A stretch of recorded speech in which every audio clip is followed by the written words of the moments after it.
Welcome to F Your Life Up, a podcast about what happens when you blow up the life you had to build the one you actually want. I'm your host, Sam, and with me, as always, are Crystal and Katie. Hi, ladies. Hello. Today, we're talking about not using money as an excuse to F your life up. So today, to help us with that is our money mindset coach, Robin Foley. Robin Foley is a money mindset and personal transformation coach who helps women break free from good girl conditioning that keeps them settling in life or money. She teaches what's actually happening in your brain when you stay stuck in fear or comfort, and how to partner with your nervous system to create a real lasting change. Welcome, Robin. Thank you. Thank you. I'm excited to be here. I know. A lot of people need this work, and I'm happy to be here to spread the word. Well, so what is your personal relationship with money, and how did you come to know that you had a gift that you needed to share with others about shifting their mindset on money? My personal experience was with money. Like, the story that I have about myself is that mostly I'm bad with money, and I'm broke, and I'm living hand to mouth and paycheck to paycheck, and I'm never going to make enough. Like, that's sort of like my set programming, which is so fucked up. But I came to learn that I had a special gift with money. And it came slowly. I think the realization about this came slowly to me because I became a life coach during the pandemic because I couldn't be a photographer. And that was how I was. Yeah. So your first training was as a photographer, right? Mm-hmm. Okay. Yeah, I have like a varied history, but always in the creative arena. And was it always like artistic-y photos, or were we talking like wedding photos, nudie photos? What do you got, Robin? I have done weddings. I don't enjoy doing weddings. It's a lot of work, but portraiture, luxury portraiture for women, which sort of opened into branding for businesses. And I really enjoy helping entrepreneurs figure out the message that they want to put in the world and have that delivered through their photos and not have boring, awful real estate agent photos. You were kind of expanding that you started this business during the pandemic. You had to transition. Okay. Yes. So I came slow to understanding that I was going to be a money mindset coach and that I had this gift. And one of the things that occurred was the manifestation, which I know is a very woo-woo term, but I come about it very much more from the brain science perspective. It's literally how we create anything.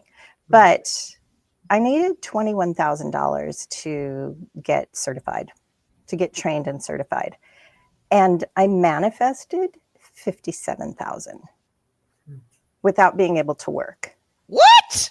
Yeah. We want in. Yeah. And that How? was mind-blowing to me because I wasn't necessarily trying. I think what it is, okay, so a little secret piece to my work and how it relates to manifestation and your thoughts and feelings is the feeling. It's like, if you can embody the feeling of, oh, yes, full body, yes, that is happening. I'm making it happen. I don't care. That feeling, and be able to like practice feeling that on a regular basis, you can make so much happen. But you really have to like recognize how you're doing it. And I didn't really recognize how I was doing it. I was just like later going, oh, there was that time. And then there was that other time where I was just, nothing was going to stop me. Now, how do I generate that feeling over and over again? So that's my key to manifestation. So like, if you can develop the skill of creating that feeling in your body regularly, manifestation happens. But Robin, there was a specific need to you needing to manage your own personal money, correct? That led to this kind of training that you gave yourself, essentially, to be able to get to the point to manifest that 57,000, right? Pretty much. So history of me is I went to school, studied photography, was a freelance photographer in Los Angeles in the late 80s, early 90s, which was hard. It was hard for an introverted girl to be going into advertising agencies with my little portfolio, being like, trust me with your, tens of thousands of dollars of a job. But what came of that is my husband and I met in photography school, and he had an easier time of it, but we were both freelance artists and just making all the money mistakes for years, for decades. We were screwing up money. There were times when we were flush. We had a lot of money. We didn't know what we were doing. It would get frittered away. Like when we were both like gainfully employed and there was a regular paycheck coming in, it was just like, where did that go? So really making all the mistakes and continuing to live hand to mouth, and also just working on my self-esteem and self-confidence, I got to the point where I was like, okay, I have to figure this out because he's not that great at it, but I actually have the tenacity to sit down and like pick this thing apart. I do believe that I could probably be a forensic accountant if I wanted to, because I encountered a money situation where I screwed things up so completely, and I hired a bookkeeper and she was ripping us off, and then the IRS was after us, and it was so fraught with terror and shame. But I brought myself to the desk with piles of paper, and I printed out every email and I picked it apart, and I found out where all that happened, and I took her to small claims court. Wow. And then I learned I have this tenacity and I will get down to the penny and figure it out. So it was during that time where I was figuring out how to pay off debt. And learning about the snowball method and the avalanche method. And I was like, I just need to do something that works for me. And I don't really know how to program a spreadsheet, but I know that it works for me to organize things visually on a sheet. Robin, when people come to you, all right, so now that you realize that you have this skill set and this talent and this visualization with money, when people come to you now, what is the most common, money problem that they're coming to you with? What do they think their problem is? And is it that straightforward, or do you discover that it's something else? I think a lot of it's very individual, but there are common themes amongst all of us humans, and especially I think amongst women, where there's this sense of I can't do this on my own. I need a partner, that type I of need vibe? a partner. I need a big high paying job. And then there's like this whole idea of how we generally accept less and we expect way more from ourselves. We expect the world from ourselves, and we are in a continual state of proving ourselves. Even as a freelancer, I'm in a continual state, and I have to catch myself on the regular being like, you really don't have to prove to this headshot client that you can retouch them so that their image could be blown up to poster size and no one will know. Like, that's not something I need to prove anymore. But that little mechanism still runs in my brain. So with regard to your question, the thing that usually stops you, this is going to sound so, I'm sorry. No, bring it. I'm sorry, Coach. You're the expert. The thing that stops you is the thing that you think is stopping you. I know that sounds obnoxious. And yet that's my first stop. That's my first place to go. It's like, what do you think is standing in the way of you getting what you want? And they will tell me, and I'll pick that apart. So those are common things. And a lot of times it's kind of similar. It's how I came to money mindset coaching for women through photography for women. It comes down to your sense of feeling worthy and your sense of feeling deserving, like deserving to show up in photos with your family, deserving to show up in photos at all, thinking that you're attractive. Or most women are like, I'm not attractive. I've aged. I've gained weight. I don't have good clothes, makeup. I don't know how to do my makeup. Like all of the excuses in the world to not show up is the underlying lack of feeling like enough that keeps women broke and struggling. Wow. Yeah. And I wonder too, if you don't have a good example of another woman managing money, like how do you even have the example to go off of? Because like, I know when I was being raised, like my dad managed all the money. Like my mom didn't do any of that. So, and that can leave people, I would guess, feeling very sort of tied to somebody else to be able to do that. Yeah. Yeah. And I think we are trained, and it's just like, it's almost laughable how historically this has been ingrained in us, with starting with like the lack of pockets in our clothing. You know, how Yeah. women are always so excited because there's pockets in a dress. It's like, because we weren't expected to have or carry money. Ugh. That's I totally was wearing a dress yesterday, and I was like, "Where are the pockets? This right? sucks." It's a problem. It's a problem. But even within that, what I think is really beautiful. So I teach this. I know that you're going to put my links and stuff later, but I teach this workshop in Harvest Goal Collective called Break Up with Broke. And we do an exercise, which isn't even mine. I just turned it into a workshop where we pick apart, like, what are your early woundings about money? And let's work through that. And so it's a 3-part process. So in doing my own, what I realized is that I watched my mom learn bookkeeping. So what that taught me, even though my parents were historically bad with money, and this is where all my early woundings and my story about myself comes from. It usually does come from our parents or our, our society that we grew up in. But one of the things that I uncovered within all of that hard stuff was like, I watched her sit down and teach herself bookkeeping. And she learned it so that she could manage the household finances better. So what I learned from that, my big takeaway, is that I learned that I could teach myself stuff that I didn't know about money. What do you say to somebody who is feeling like their life isn't how they want it to be, and they want to make a change, but they're using finances as not an excuse, but they either have debt or they are the primary breadwinner? What do you say to them? Like, how do they get over that hurdle of that? I think that is like one of those things that needs to unfold over time, and it depends on the client and where they're at with their own discomfort with how things are. So one of the things that I bring in heavily is, how do you manage your discomfort? How do you manage your nervous system through making these really hard decisions? Because it sounds like one of the things that I think, Samantha, that you encountered when you decided to fuck your life up. Yes, you did. Was that, shit, there I go again. I've lost it. Oh, about my own stuff.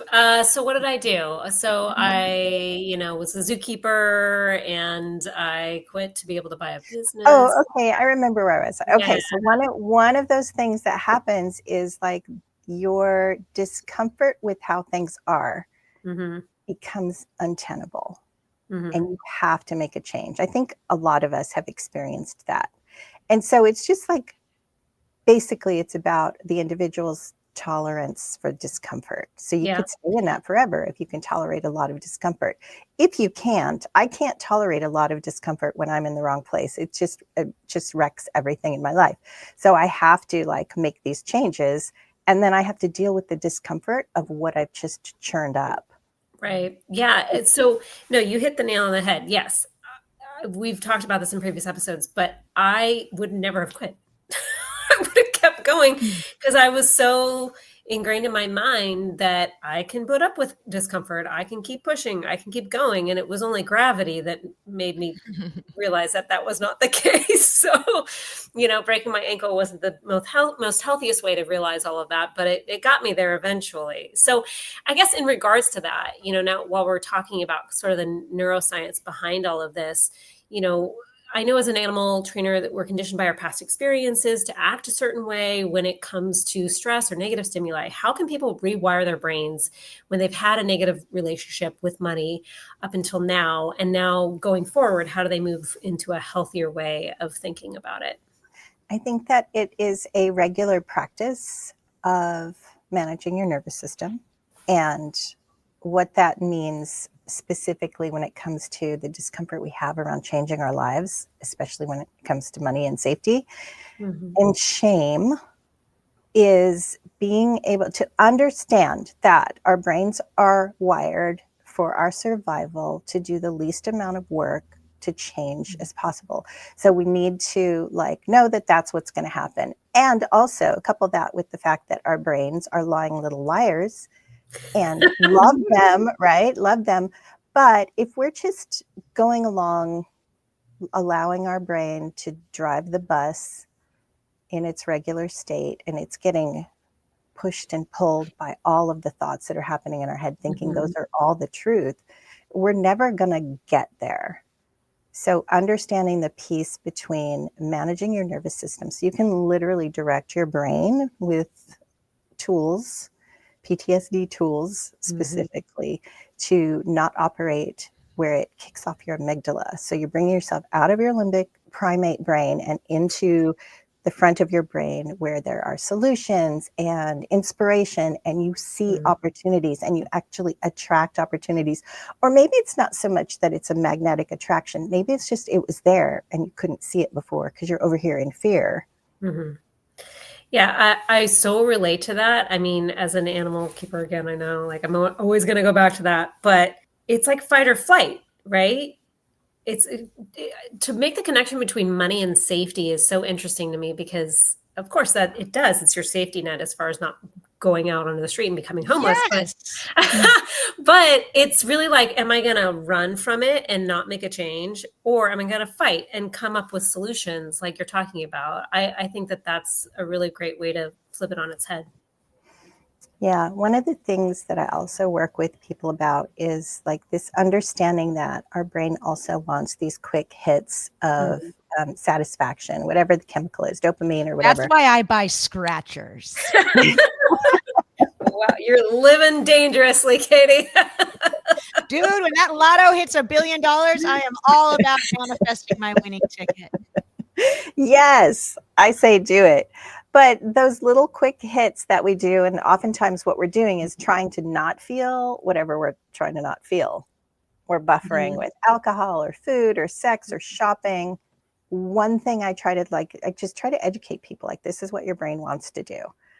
But you can also get this sort of longer lasting hit when you work towards making baby steps towards a bigger goal.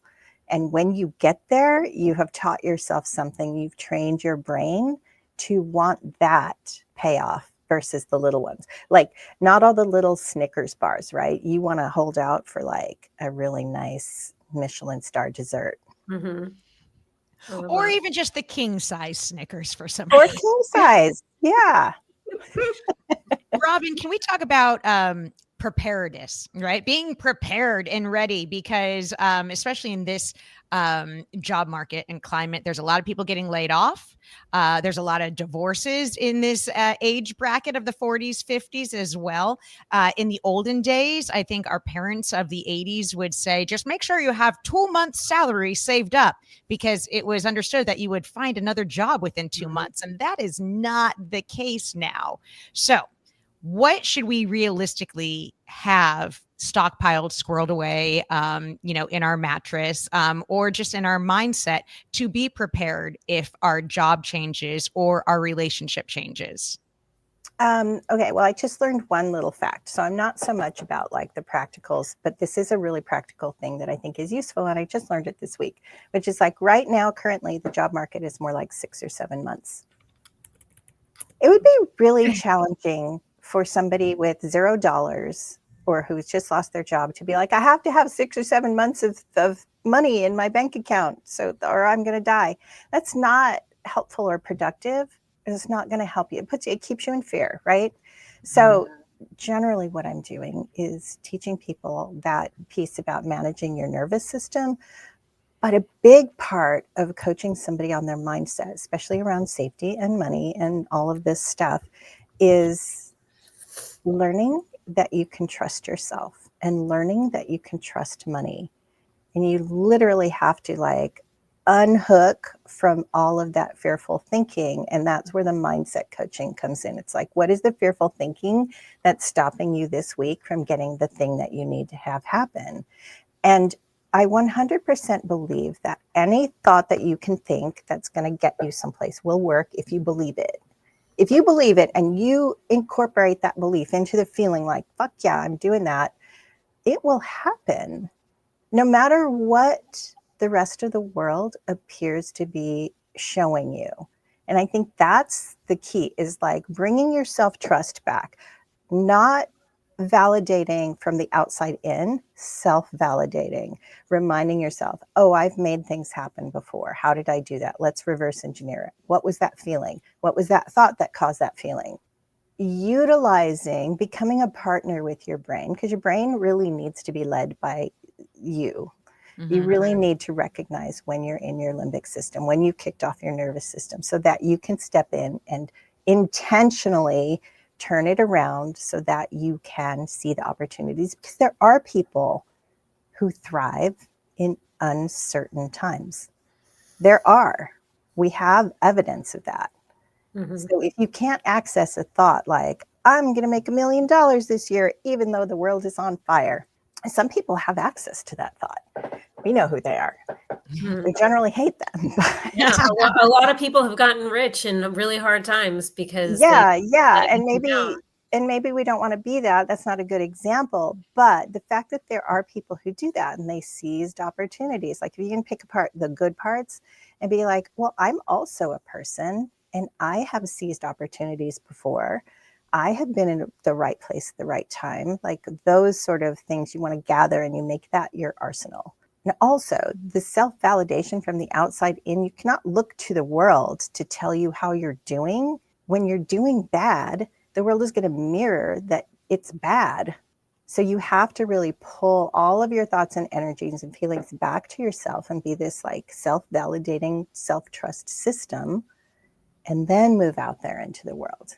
Robin, do you have any like mantras or affirmations that you say to yourself daily, or that the three of us as entrepreneurs and business gals could say to ourselves, or people listening who want to make a change? Like anything quickly we can jot down and just like say in our heads or put it on a Post-it note. Make money, money, money, make money, money. That's Katie's. So I literally tape a scratcher to her screen. Scratchers. I mean, Katie's could be scratchers are going to make me fucking rich. So I literally have 2 Post-it notes on my laptop right now. Okay, what do they say? This one says, I already have evidence that I'm capable of figuring this out. So anytime that I'm freaking out about like, I don't know what's happening, how come I can't make this work? I will say, oh, right, I already have evidence that I'm capable of figuring this out. So that thought, that statement helps me drop into the feeling. So here's the thing, it needs to be associated to a feeling.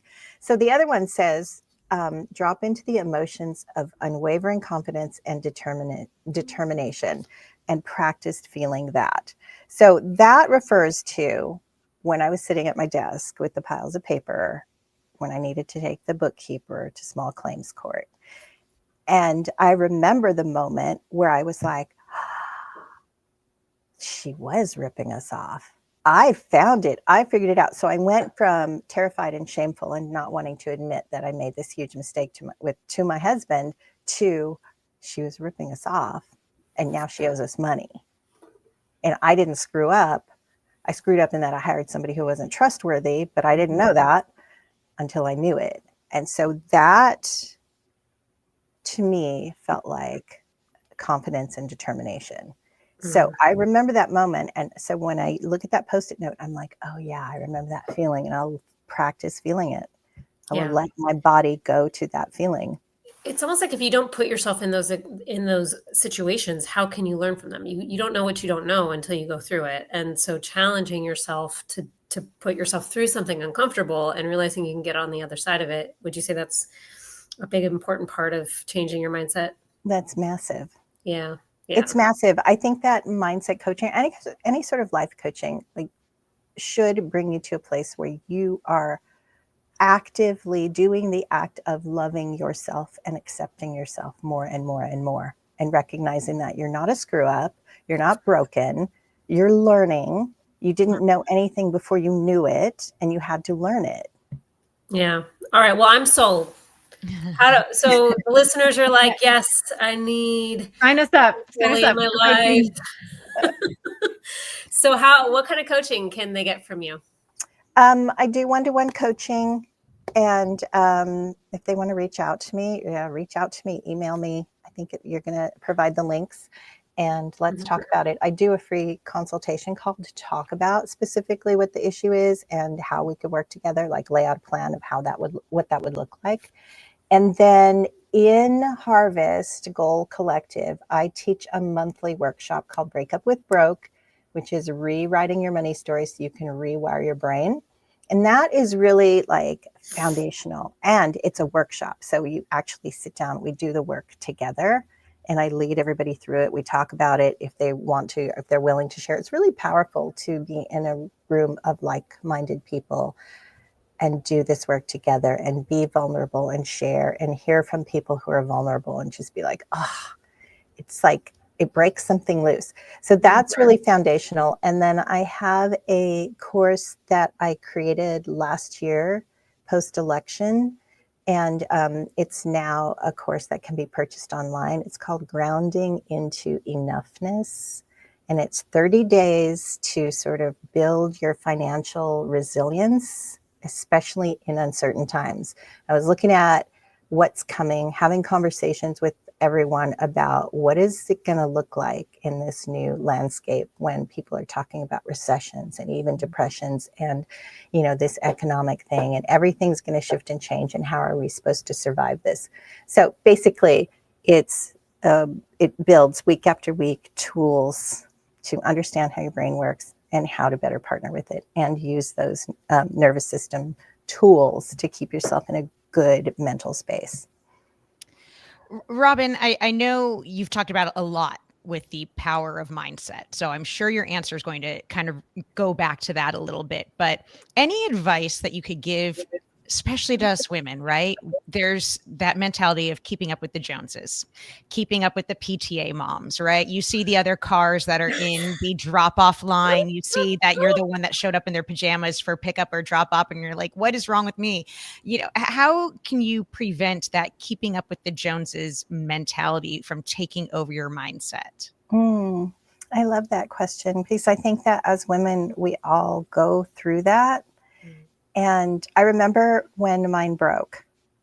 I remember when it broke because my kids were little. They were going to school.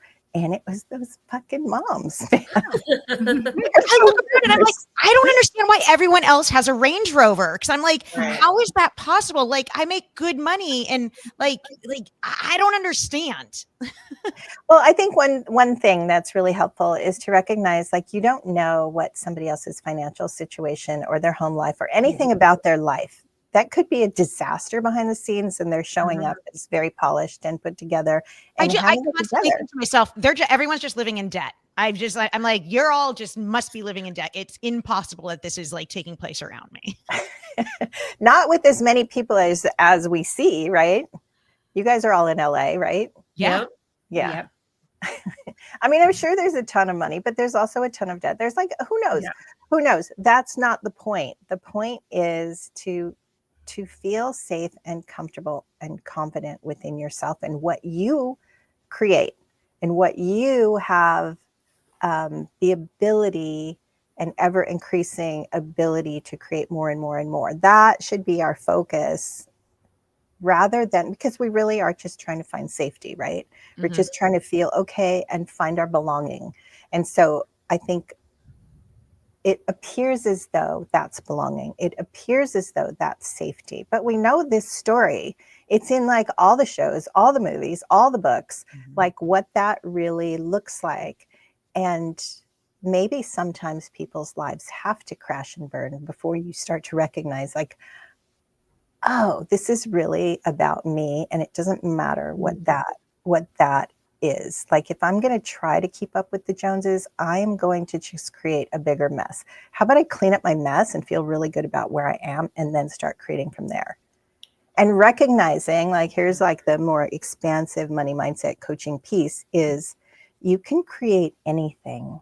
Like, you could create a multi-million-dollar business starting now, starting here, starting now. Got to build a new foundation. And so all of that stuff is just a messy foundation. It's not stability. Yeah. For the individual. It looks like it is, and maybe for some people it is, but my suspicion is that it feels better to have to understand your finances and have all of your bills met and your needs met, and know that there's more coming in and you can create more coming in, like to have that little system. Like I really, at the first stages, I just want to get people with their feet, women with their feet back underneath them, about what they can, how resourced they already are, what they can create, and just to feel good in that. And then the rest of that isn't as alluring. So I wanted to go back to the thing about debt. I'm sure that's a big trigger word for a lot of people. Debt. Oh, like what is your advice to people who are afraid of debt, or is because debt can be good in some respects, right? To Yeah. get you to another level. Can you talk about that a Yes, little bit? I 100% agree with that. But I think initially, like, we're invited to be in debt. Mhm. We're encouraged to be in This debt. country loves it. Come on, let's get all your interest rates. Let's get all the Yeah, money. yeah. Yeah. But debt can be really useful at certain times. So I want so much for women to develop a really intimate relationship with their money, including their debt, so that you know where every penny goes and you're directing it specifically. And then you feel in charge. And if you understand, like, that if you create some debt here, but you utilize it to pay down high interest credit cards, that's a good use of debt. You're leveraging your debt to save yourself money. And it feels really good to pay off your credit cards. But honestly, I've done it like 3 times over and over. Like I've taught myself, oh, it's time to do that again. And recognize, like, there's always going to be credit card debt. It's Mhm. okay as long as it's not out of hand. It's okay as long as it's not out of hand. So I don't want people to be afraid of debt or avoid debt. I think it's just important to be really financially responsible, which sounds so boring. Mhm. But if you think of it like, oh, I know where my money's at. Like, I know what I can spend. I know that if I put $5,000 on this credit card, that within 6 months I'll be able to pay it off. Like that's a way of being responsible. And you still spend $5,000 on like a little vacation or whatever, or Oh my the gosh. good solid holiday for the family. Yeah. So important. So important. Yeah. Robin, I wonder about sort of the next phase. So somebody has decided they believe in their self, they have the right mindset, they've done the work to maybe make a change or go do the real creative thing they always wanted to do. And let's say they're a year in and they're not having the financial success to maintain it. Maybe they've wanted to become a photographer, maybe they wanted to become a coach, and they've had the right mindset, but the money isn't coming. What do they do then? And what is there an interplay between, like, maybe the universe doesn't want you to do this? Maybe you made the wrong decision. Like, can you talk about that? Well, having lived that over and over and over again, Help. or some version of it, I don't think a thought like maybe I don't think the universe wants something for you that you don't want, or will not allow you to have something that you do want. Like, I don't think that's how that works. I think that it's us. When we're talking about the universe, we're talking about the grander version of us, how we're related to all living things. Before we go down a really woo-woo path with that, what could be helpful to somebody who's at that place is getting coached. Get a coach. Figure out what is stopping you. Are there are thoughts and beliefs that create the story of what you think you get to have in the world. And you might think that you've come up against them and have tackled them, but there's probably vestiges of some old stuff that's still in there. There kind of always is. And when we clear enough of it out of the way, then we can make some progress. But then you hit a wall, and now it's time to just look again. What's stopping me at this point? And then you can clear that enough to make some progress. So I think it's just a constant Like, utilize the skills that you gain and the traction and get as far as you can. And when you come up against a stopping point and it's not working the way you want it to or need it to, then get more of the education or the coaching or whatever it is that works for you, and then address it again. I mean, that might be therapy. I'm not sure. It's going to be different for everybody. But like, that's basically what I do with people. Like, over 5 months of coaching, every week we're coming up against that stuff. And then sometimes, like, we will tackle something within the first few weeks and we'll come back around to it in month 4 and we'll tackle it again. And it's just sort of like you up spiral and you come up against the same thing at a different level each time, but you still are up spiraling. Mm-hmm. You're fucking it up. You're fucking it up. That's right. Good one, Katie. Good one.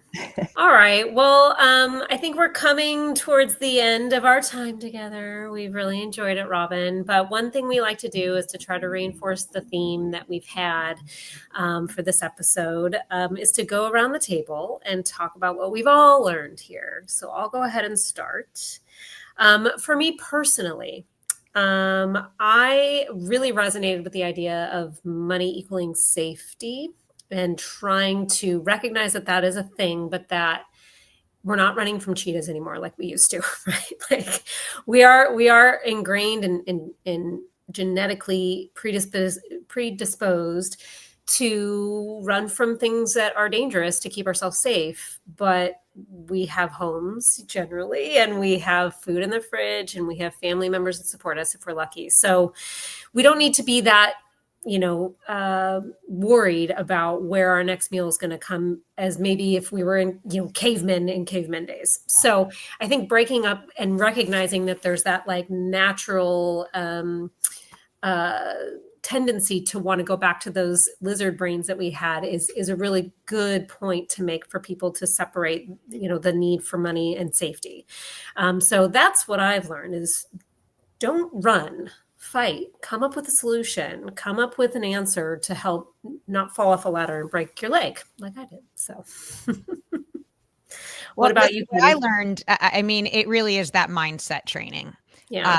And it's very similar to what you were saying, Sam, as well, though. It is the power of your mind. It is realizing that this world that we live in is teaching us to feel, panic and, increase debt and do all these things. And we need to take a moment to step back and not look at the Joneses and really just do what makes us feel comfortable. And, take those spidey senses and take that mindset and take those warnings and just really listen to yourself, and don't, let all that panic seep in, take a moment to breathe.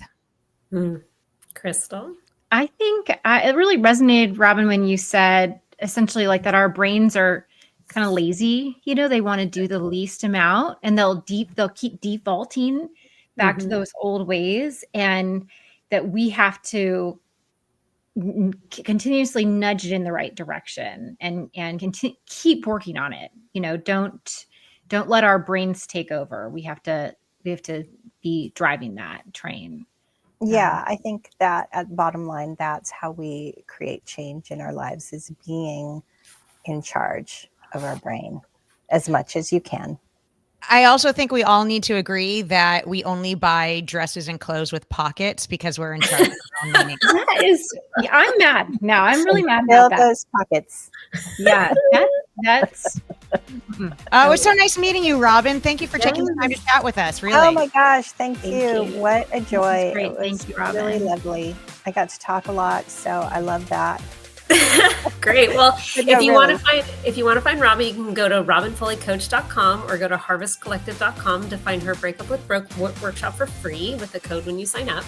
And so we will see you on the next episode. If you want to follow us on F Your Life Up Podcast on all social media platforms and send us any questions to fyourlifeuppod@gmail.com, we'd love that. Thank you. Bye. Thanks. Bye.